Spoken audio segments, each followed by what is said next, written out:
look at all the algae, the seasonal algae. It does this every single year. So there's a cooter right down there that's a really big one, and everybody's starting to come out. It's in the 70s right now, so it's feeling pretty good. I think it's like 70 or 71, but warm enough to maybe get some stuff coming out and basking. The cooters certainly are the ones that usually kind of feel it first. But yeah, turtles are doing good. Let's see if we can go walk and see some. See what we can see. I'm in the middle of working on some setups, so I'm having to kind of play shuffle.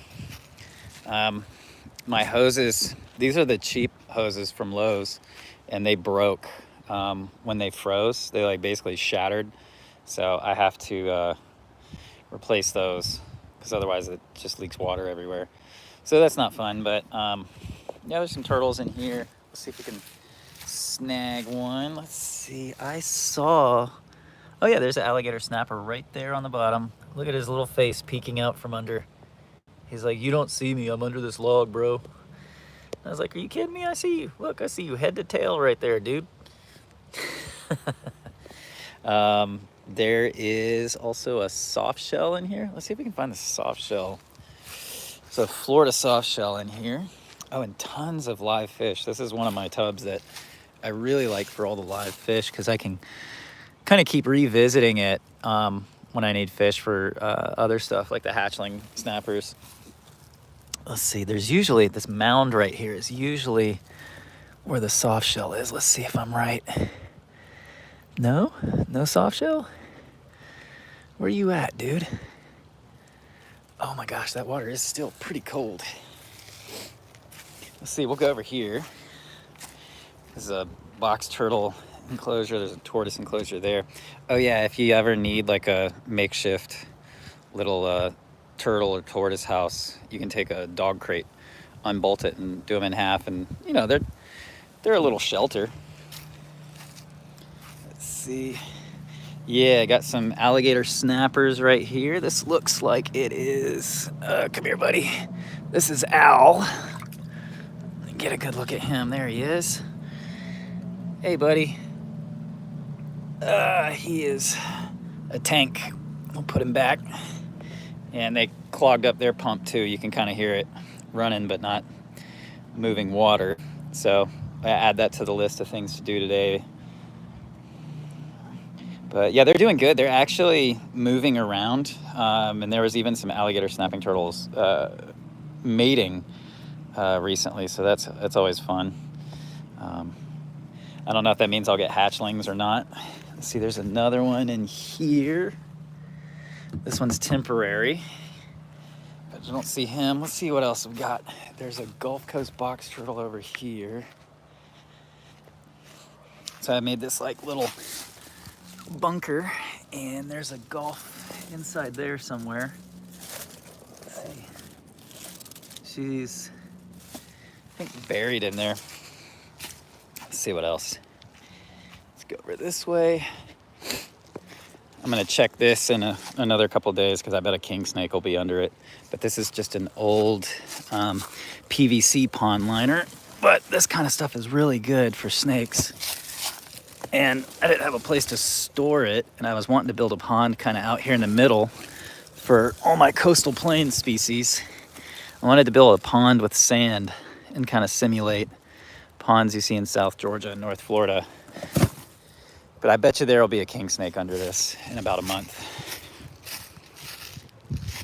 Yeah, so my female last year had a really hard time nesting. So previously she had nested in this garden here. And that was 2023. And then in 2024, she struggled to find good places to nest. And she kind of dug and laid in like several places around the yard. And she ended up laying a few in the water, which was a bummer.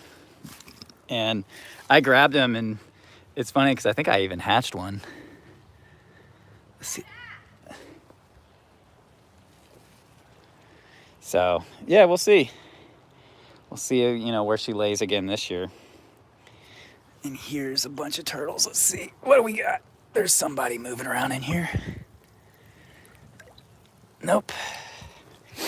This will be the alligator tub when they get bigger. So I got to build the like little wooden hinge top, fill that with some sand, and then we'll run probably some water and run like a stock tank behind it to filter the water. And then we'll just keep all 3 alligators in here for a year or 2. And then we'll move them to a pond. We'll dig like a pond area for them. But luckily they're not going to grow that fast. And here's my current project, and that is cleaning out Tony's pond and just going and just pulling all the leaves and gunk out of the corners. And then we're gonna refill it. And then I'm also working on cleaning out the pump inside the skimmer box. So this is what I'm hoping to get done today and start putting some water back in. But I wanted to make a kind of a break from that to do a live. Good question. Are there a lot of conservation efforts in Georgia? Seems like the state is growing too fast. A lot of nature being boxed in. You know, that's 100% true. You know, I live here. I live in the suburbs of Atlanta, and the best way to put it is I hate it. I hate it here. I wish I lived in either South Georgia or along the coast.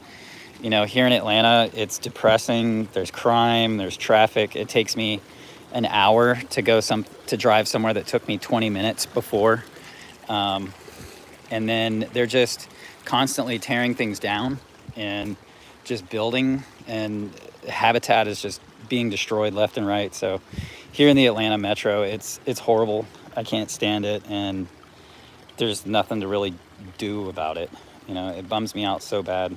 I used to want to move to Florida.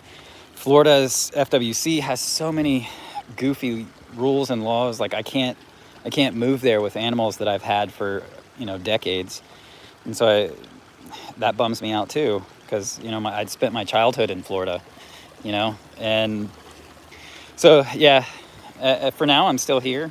I've also contemplated, if things get really bad here, then just cutting my losses and moving to Thailand and maybe trying to work on turtle conservation in Thailand. But yeah, it's a real bummer, man. The growth is just greed. You know, they build all these neighborhoods and they make these houses $500,000 and up. People can't even afford that. You know, the cost of things goes up, but the amount people get paid doesn't go up. So that's kind of backwards. And they build all these brand new houses, but there's still a market for existing houses, you know? So a lot of times they're building these huge neighborhoods with these expensive houses, and then there's nobody to buy them. And then, so they're just sitting there, and they clear cut a forest. They, you know, obstructed a stream, displaced all kinds of wildlife, and ruined, you know, even just the way water drains in a system. So it's, believe me, that's a whole can of worms. Yeah, Texas. I was thinking about Texas yesterday. I was listening to a podcast and I was thinking about how everybody's moving to like Austin, Texas. And not that I would move to Austin. I would be maybe a Houston or Dallas guy, because I'd want a little bit more of the Southeast vibe. But I don't know, man. All of it just bums me out. Plus, again, it's moving another state. I don't know if Texas would let me move with all my animals or not. So it's like, before I even look for houses, I'd be like having to line up work, because, you know, you got to have a job. Then I got to figure out, can I bring all these animals? Then if I can, I got to get permits. It's crazy. Yeah, Appalachia, it's crazy, because it's not what it used to be here. You know, you used to be able to, you know, you get out into the Atlanta metro and there's like all these vast forests and, you know, 2-lane roads, and, you know, you're in nature. And now it's just, I can't pull out of my neighborhood because it's all semi trucks and it's all dump trucks coming from somewhere where they're building a neighborhood. It's so rough. So rough. So, yeah, it's pretty crazy. Let's see if we can, what can we try and find? Everything's still kind of hunkered down. I think last week when we got down into the low teens, everything kind of buried in and still is reluctant to come back out. And so I'm kind of, oh, look, That was like a frog, like a little metamorph frog with a tail. That's cool. So I've been like trying to clean this thing out. I've gotten a bunch of the leaves out. I've also, like where all these lilies and other plants grow, I've started kind of taking my tool, clearing this out, getting this. I mean, all of this is going to fill back in with elephant ears and plants. So I'm just kind of getting it kind of cleared out for that. If you watch some of my videos, if you look at videos just from like last fall, you can't see almost any of this because it fills in so much. So it's all basically primed and ready to fill back in. Yeah, I've thought about the purchase land thing, that if I ever got to the point where I had a lot of money, I would definitely just start buying land and creating like, you know, preserved land where like, you know, it can't be built upon. Also like land where like, you know, constantly people are bringing me eastern box turtles or turtles they find, and you know they built a target, an Old Navy on top of something's habitat, and you know it's either I take it in and I've already got too many turtles anyway, or you know if there was like some preserved land, at least give them a chance to like reintroduce them to somewhere where they can have a normal life. So that's what I would like to do, is you know maybe try to have some kind of preserved land, maybe buy land along a river. Like my dream would be to have, you know, 20 or 30 acres along the Flint River, and then I would be able to reintroduce and kind of manage some of the native species that are state and federally listed that, you know, live along that river. But I don't have that kind of money. Oh, let's go over here. Might be able to see. Let's see what we can pluck from the old pond here. I have this little hide that I like to check. Yep, there we go. Red-eared slider and a Rio Grande cooter hanging out right here. That's an interesting red-eared slider. The thing was tiny when I got it too. It's kind of a Rio Grande red-ear, I think. But yeah, that's a Rio Grande cooter right there. Sudemi's Gorzu guy. Let's go around this edge, see what else there's. Got eastern painted turtle. Let's see if we can. Oh, come here, buddy. Yeah, eastern painted turtle. Really cool turtles. These guys have a lot of tannin staining from overwintering, but once they shed their scutes, that'll be bright yellow again. Got a basking eastern painted right here. This guy does not mind me one bit. Pretty cool to see these guys, and they are so cold tolerant. As soon as it's above freezing, there can still be ice on the pond. They'll be climbing around and basking. Little cooter there. Little cooter, or no, that was the painted turtle. Let's see what else we got. My favorite type of turtle. That's a tough one because favorite type of turtle varies all the time. Obviously, I like alligator snapping turtles, and that's probably what I spend most of my time and my work and everything dealing with. And you know, they might be my favorite, but I was telling somebody the other day, I'm really into I really like cooters and sudemis. I also really like some of the Asian stuff like the grandis. And so, yeah, it's tough, man. It's like trying to say which kid is your favorite, you know? So, yeah, sitting in Tony's pond. This is kind of the shallow end. There's the biofalls comes down here. I've been just trying to like just pick stuff out. I mean, once I fill it with water, a lot of the stuff, once it dries out, will float back up to the top. So it'll be easy to kind of net off the top, but you still want to get in and like right here, just all this stuff can come out, you know? And I forget what tree it is. I think it's like a sweet gum or something. It makes these little spiky balls. This thing ruined my day of skateboarding today because I stepped on them yesterday and rolled my ankle, both ankles. So today I tried to skate and it was just almost impossible because of these. I hate those things. And they also just get into everything. So here this is a root ball to a, if you look right here, root ball to like a, oh look, it's growing back. So we'll stick this here. This goes to like a, whatchamacallit, like a elephant ear. So let's see, can we shift these rocks and maybe cram that into a space where it can have a happy little life? But yeah, just cleaning out. I mean, it's kind of monotonous, you know, it's not fun or clean, but you got to just get in here and do it. It's funny because, you know, a pond is not really a pond until it goes through its first season and has all of this stuff and goes through it. And, you know, I like to let the leaves build up because it makes it better for the turtles. But like, you know, guys that do pond maintenance are like, no, you can't let those leaves in there. And it's like, dude, I would rather do this in the spring and my turtles go through winter happier than, you know, keep the leaves out and they're never comfortable. Let's see. You have a pink-bellied side neck. Those are cool. So yeah, Tony's pond, the one I'm sitting in, this is the one I built with Dan the Turtle Man. And it was using a Aquascape kit. So it's the Aquascape large pond kit. And actually, the liner they gave me was so big.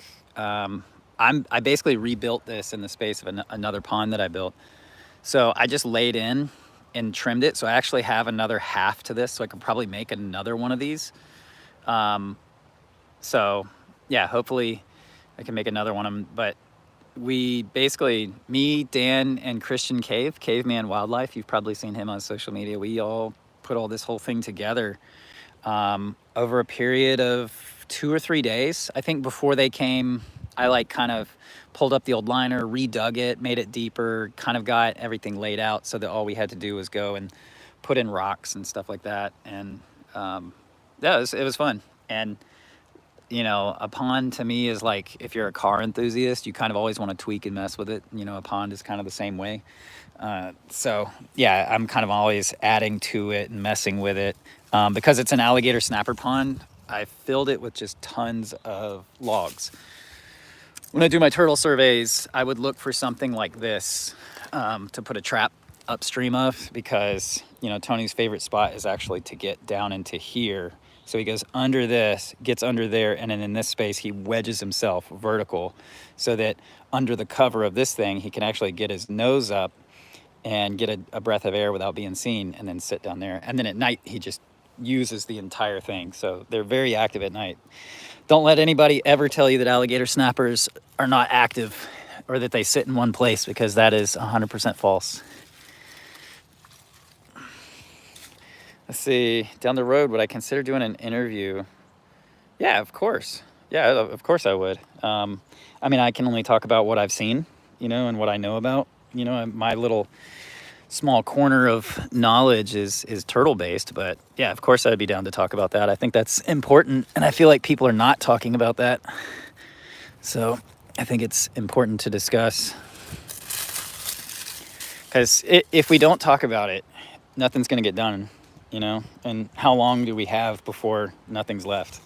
You know, it's kind of a bummer. And you know, I turned 44 2 days ago, and I realized just in the amount of time I've been alive, I've watched so many amazing places just completely gone that'll never be back.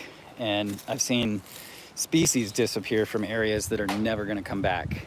And you know, that's just in, you know, the short amount of time I've been on the world. So, and it's only going to happen more and more and more people, more greed, you know, more development.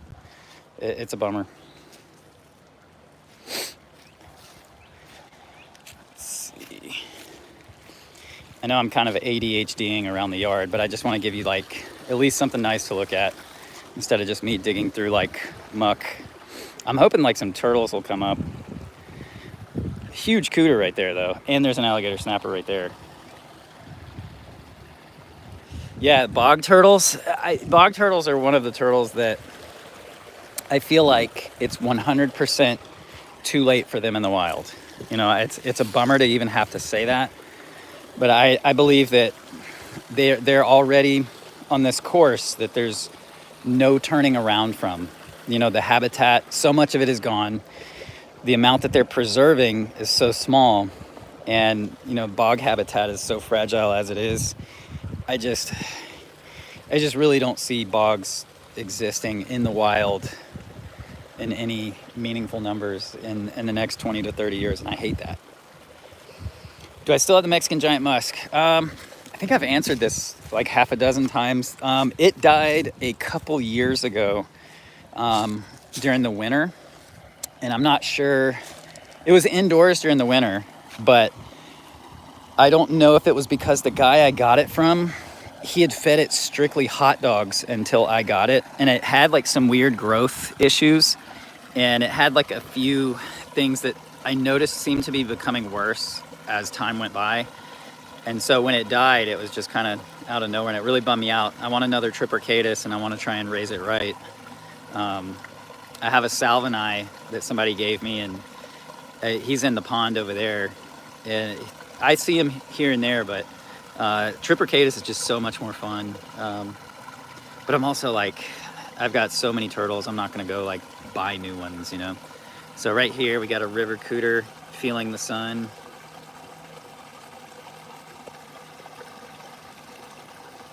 I want to say I saw some Trippercatus at the reptile show in Atlanta a week ago.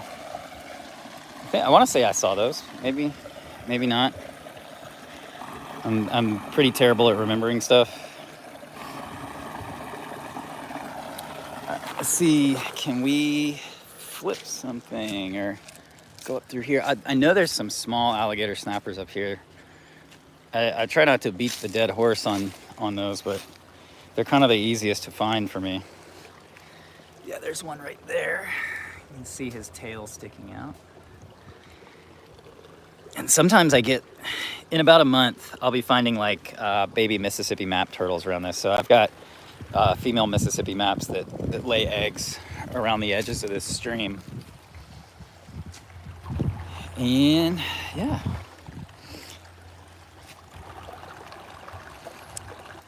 So that's pretty much all I got. Just wanted to check in with you guys. I'm also working on a video. I'm going to try and get back to working on it today. I'm going to try and have a video up like tomorrow, the next day.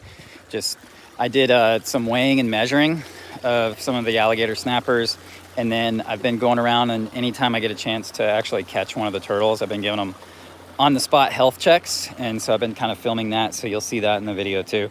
It's just February is kind of a weird transition month here. It's still winter, but it's a transition to spring, and so when the turtles get active, I use it as a chance to check up on them. So I'll probably be doing that the rest of the day today. So thank you guys for jumping on this live, and I'll see you guys next time. Take care. Peace.